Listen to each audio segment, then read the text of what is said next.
We are learning more about North Korea's latest ballistic missile launch after the regime successfully tested an intercontinental missile on Tuesday. President Trump tweeted, "Just spoke to President Xi Jinping of China concerning the provocative actions of North Korea. Additional major sanctions will be imposed on North Korea today. This situation will be handled."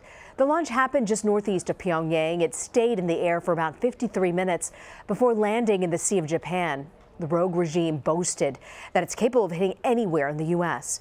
CBS News national security correspondent David Martin is at the Pentagon, and he joins us now. David, have we learned anything new since yesterday's launch?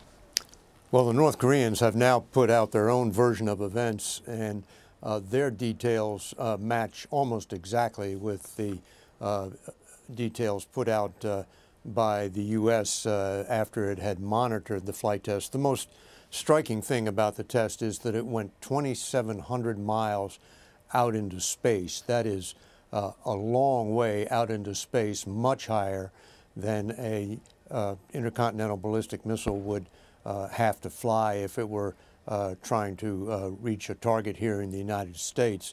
And because it was launched so high up on such a high angle, it didn't travel very far over land and sea. It only went 600 miles, and it splashed down in the Sea of Japan. Now, North Korea probably did that to avoid overflying Japan with the missile, which it has done on previous tests, but every time a North Korean missile overflies Japan, the test is seen as just that much more provocative. The North Koreans are calling this a new type of intercontinental ballistic missile capable of reaching anywhere in the United States. And U.S. Analysts looking at the data they've collected so far agree this is a new type of missile, and were it fired on a standard trajectory, which would take it only about 600 miles out into space versus the 2,700 it went on this test, it could reach as far as the east coast of the United States. The most interesting thing about the North Korean statement is that it quotes Kim Jong-un as saying North Korea has now completed its nuclear force. What that means remains to be seen, but it could mean he's going to declare victory and move on to other projects such as revitalizing the North Korean economy.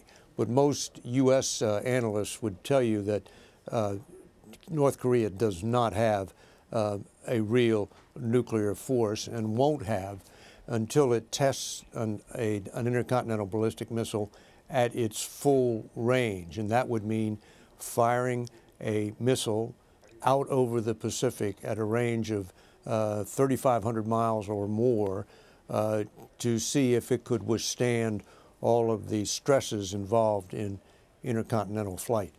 You know, it's been 75 days, David, since their last missile test. What do you make of the timing behind this? Well, historically, North Korea does not test very frequently in the last quarter of every calendar year. That could well be because most of the military personnel are needed for bringing in the harvest.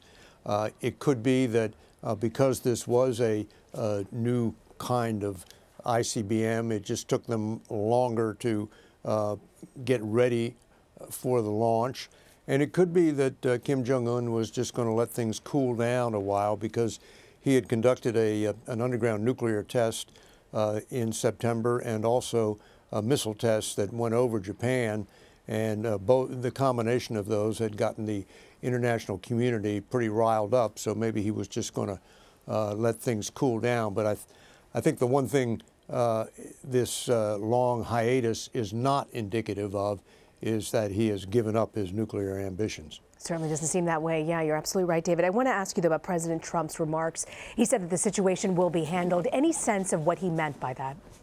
Well, he said major sanctions. And there will be a meeting of the UN Security Council later this afternoon, at which I'm sure the subject of applying additional sanctions would come up. But sanctions haven't worked so far, and nobody believes that sanctions will stop the North Korean nuclear program. For one thing, the sanctions are just leaky.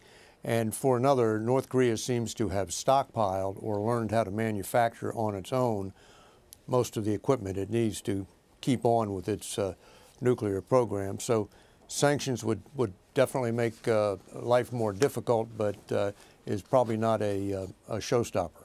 David Martin coming to us from the Pentagon. David, thank you very much. Sure thing.